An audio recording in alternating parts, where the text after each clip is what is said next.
जो वाजवत गेला, मी जिंकणारच, गुलाल आपलाच, सुट्टी नाही, त्याचा पराभव नक्की झाला. त्याचं निवडणुकीतनं तिकीट कापलं गेलं, हे लक्षात ठेवायचं. महाराजांचं तंत्र असं आहे, आम्ही तुमच्यापेक्षा कमी आहे बाबा, तुमचंच खरं. निवडणुकीत विजयी होण्याचा 2 शब्दातला मूलमंत्र जर कुठला असेल तर तुमचंच खरं. बांधवांनो नमस्कार. बऱ्याच दिवसांनी आपण भेटतोय आणि एक सिरीज चालू करतोय मी.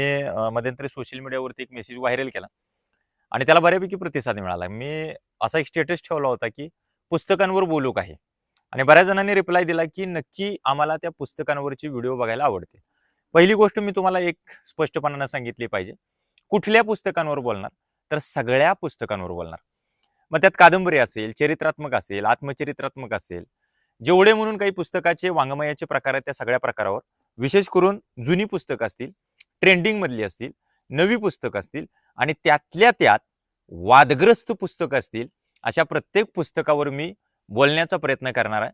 आणि मार्केटला तर जेवढी पुस्तकं धुमाकूळ घालतात त्यापैकी एखादं पुस्तक जर तुम्हाला वाटलं की या पुस्तकावर मी बोललं पाहिजे, तर आता चित्रपटाचे रिव्ह्यू जसे येतात, एखादा चित्रपट रिलीज होणार आहे आणि त्याच्या आधी त्याचे रिव्ह्यू येतात, तसे नवीन पुस्तकाचे रिव्ह्यू आपणाला या माझ्या चॅनेलवरती मिळणार आहे. त्यामुळे आपणाला जर वाटलं मी एखाद्या पुस्तकावर बोलावं, तर आपलं मत मला या चॅनेलवरती कमेंट थ्रू कळवायला अजिबात विसरू नका. आणि आजपासून मी कशावर बोलणार आहे तुम्हाला सांगू का? इलेक्शन आता जवळ आहेत, प्रत्येकजण गुडघ्याला वाशिंग बांधून बसलाय.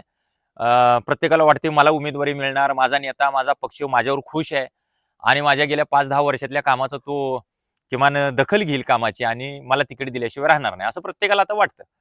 तर त्या अनुषंगानं मला असं वाटलं की आपण बोललं पाहिजे ते शिवचरित्रावर. मग माझ्या हातामध्ये जे पुस्तक आहे हे बघा, सकल जनवादी छत्रपती शिवराय नावाचं चरित्र आहे. प्रकाश पवार यांनी लिहिलेलं हे पुस्तक आहे. प्रकाश पवार हे आपल्या सगळ्यांना माहित आहे, महाराष्ट्रात प्रख्यात असे राजकीय विश्लेषक आहेत ते. तर त्यांनी लिहिलेलं हे पुस्तक आहे. आता हे पुस्तक राजकीय अंगाने लिहिले असं नाही, पण छत्रपती शिवाजी महाराजांच्या सगळ्या अंगांना स्पर्श करण्याचा प्रयत्न या पुस्तकामध्ये त्यांनी निश्चितपणाने केला. मी सुरुवातीला एक गोष्ट सांगेन, आजच्या व्हिडिओमध्ये मी तुम्हाला काय सांगणार आहे, निवडणुकीमध्ये विजय कुणाचा होतो, तर निवडणुकीमध्ये ताठणाऱ्याचा नव्हे वाकणाऱ्याचा विजय होतो. आणि आम्हाला शिवचरित्र हे शिकवते. तुम्ही म्हणाल असं का सांगताय, तर निवडणुकीत कुणाला जर वाटलं की बाबा एखाद्याने शड्डू ठोकलाय आपल्या विरोधात आणि आता त्याच्या विरोधात आपल्याला शड्डू ठोकायचा आहे, टीकेला प्रतिटीका करायची, आरोपाला प्रत्यारोप आपल्याला द्यायचा आहे, तर अशा वेळी आपण कोण आहे हे सांगायचा बऱ्याचदा प्रयत्न होतो. म्हणजे आता निवडणुकीमध्ये जर कुणी तुंतुन वाजवायला सुरुवात केला असेल, कुणी स्वतःचा टेंभा मिरवायला सुरुवात केला असेल, कुणी जर टिमकी मिरवायला सुरुवात केली असेल, तर निश्चितपणानं एक गोष्ट लक्षात घ्या, त्याचा निवडणुकीतनं पत्ता कट झालेला आहे. हे आम्हाला शिवचरित्र शिकवतोय बरं का. तुम्ही म्हणाल शिवचरित्राचा या इलेक्शनचा संबंध काय, तर तुम्हाला मी जोडून सांगतो. अफजल खानाचा कोथळा बाहेर काढायचा आहे, 2 मिनिटात अफजल खानाचा कोथळा बाहेर काढलाय, पण त्याचं नियोजन तब्बल 2 वर्ष महाराजांनी केलं. बरं, कोथळा बाहेर काढायच्या आधी त्या अफजल खानाला स्वतः महाराज पत्र पाठवत होते आणि त्या पत्रामध्ये लिहित होते की खान साहेब, तुमच्याकडे येण्यास आम्हाला भीती वाटते, कृपया तुम्हीच आमच्याकडे या, आम्ही तुम्हाला भेटतो. म्हणजे खानाला प्रचंड गर्व वाटला हो, ज्या छत्रपती शिवाजी महाराजांचं एवढं नाव आहे तो माणूस मला एवढा घाबरतोय. त्याच्या गर्वाला कुरवाळण्याचा प्रयत्न केला. महाराजांनी जागोजागी अशी कितीतरी ठिकाणी माघार घेतली, पुरंदरचा तह केला, त्यावेळी कित्येक किल्ले त्यांना त्या तहामध्ये द्यावे लागले. माघार घेणं ज्याला जमलं, नम्रपणा राहणं ज्याच्याकडे आहे, किंवा वाकणं ज्याला जमणं, तो माणूस विजयी झाला म्हणून लक्षात ठेवा. ताठणं हा ज्याचा स्वभाव आहे तो निवडणुकीमध्ये कधीच विजयी होत नाही. म्हणून तुम्हाला काही गोष्टी सांगितल्या पाहिजेत. आता हे अफजल खानाच्या बाबतीतलं झालं, पण कारतलब खान जो आला होता रशियाच्या उझबेकिस्तानातनं, त्यालाही नमवताना छत्रपती शिवाजी महाराजांनी नेमकं हे तंत्र वापरलं बघा. कारतलब खान वाजत गाजत निघालाय, वाजत गाजत. हे निवडणुकीतल्या प्रत्येक उमेदवाराला फार महत्वाचं आहे.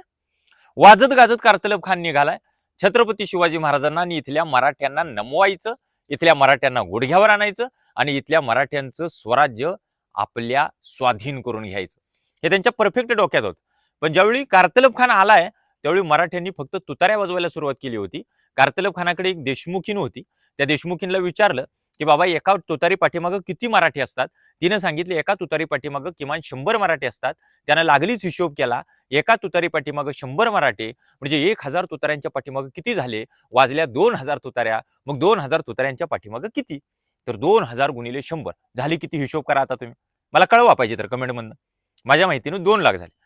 ते योरबाटलं, गडबडलं, ते गोंधळलं. त्याला वाटलं 2 लाख मराठी आपल्यावर हल्ला करणार आहेत, आपलं काही खरं नाही.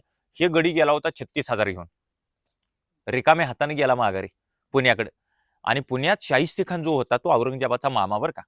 शाहिस्तेखान म्हटला कारतलब खानाला, अरे काय झालं बाबा? तो म्हटला काही नाही हुजूर, 1 लाख मराठी आहे इथे. त्यावेळी शाहिस्तेखान म्हटला, अरे बाबा, मराठ्यांचं सगळं सैनिक मिळून सुद्धा तेवढं नाही आणि तू सांगतोय 1 लाख, 2 लाख मराठी आहेत. म्हणजे एकच जो वाजवत गेला, मी जिंकणारच, गुलाल आपलाच, सुट्टी नाही, त्याचा पराभव नक्की झाला. त्याचं निवडणुकीतनं तिकीट कापलं गेलं, हे लक्षात ठेवायचं. महाराजांचं तंत्र असं आहे, आम्ही तुमच्यापेक्षा कमी आहे बाबा, तुमचंच खरं. निवडणुकीत विजयी होण्याचा 2 शब्दातला मूलमंत्र जर कुठला असेल तर तुमचंच खरं.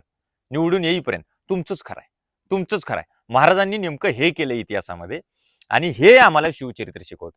मी म्हणून म्हटलं की आजपासून आपल्याला पुस्तकांवर बोलायचं.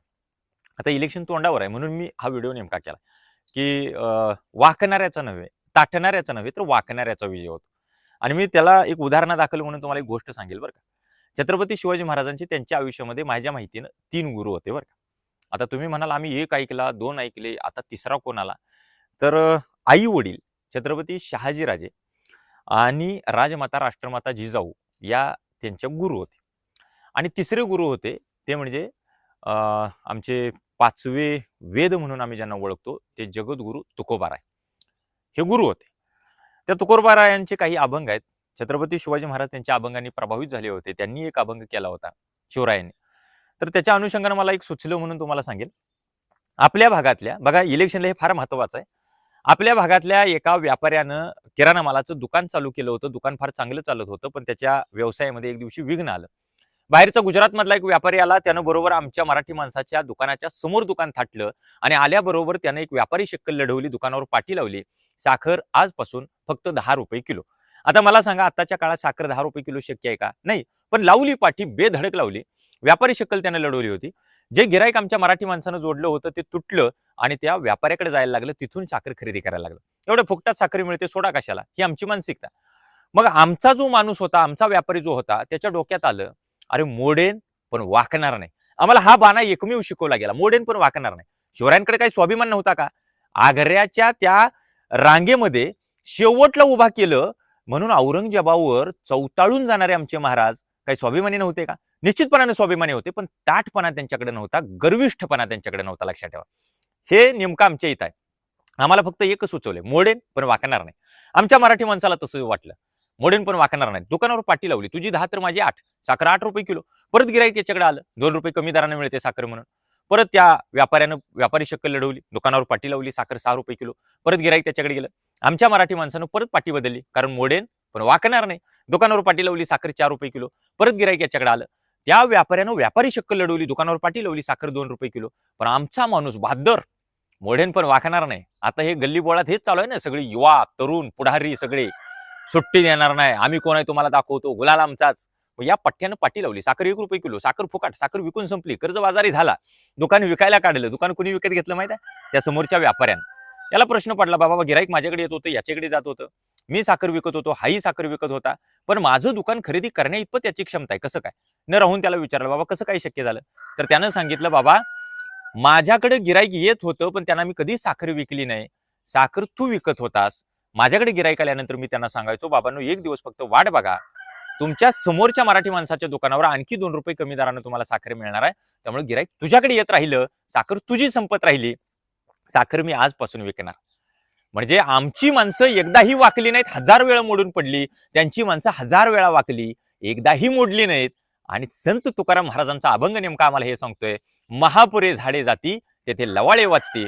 मोठा महापूर जर आला तर ताट उभी असलेली झाडं मोडून उन्मळून खाली पडतात. गवताच्या पात्या मात्र महापूर जर आला तर नम्रपणे खाली वागतात. महापूर निघून गेला की पुन्हा विजय ध्वजासारख्या सूर्यप्रकाशात फडकत राहतात. म्हणून सगळ्यात महत्वाचं काय असेल तर नम्रपणा महत्वाचं. हे आम्हाला काय शिकवतं? शिवचरित्र शिकवते. आता आजपासून आपण पुस्तकांवर बोलू, काही सांगितले, सगळे चरित्र असतील, आत्मचरित्र असतील, कादंबऱ्या असतील, कथा असतील. आता शरद तांदळेंचे एक पुस्तक येते बळीराजा, त्याच्यावर काही चर्चा होत आहेत.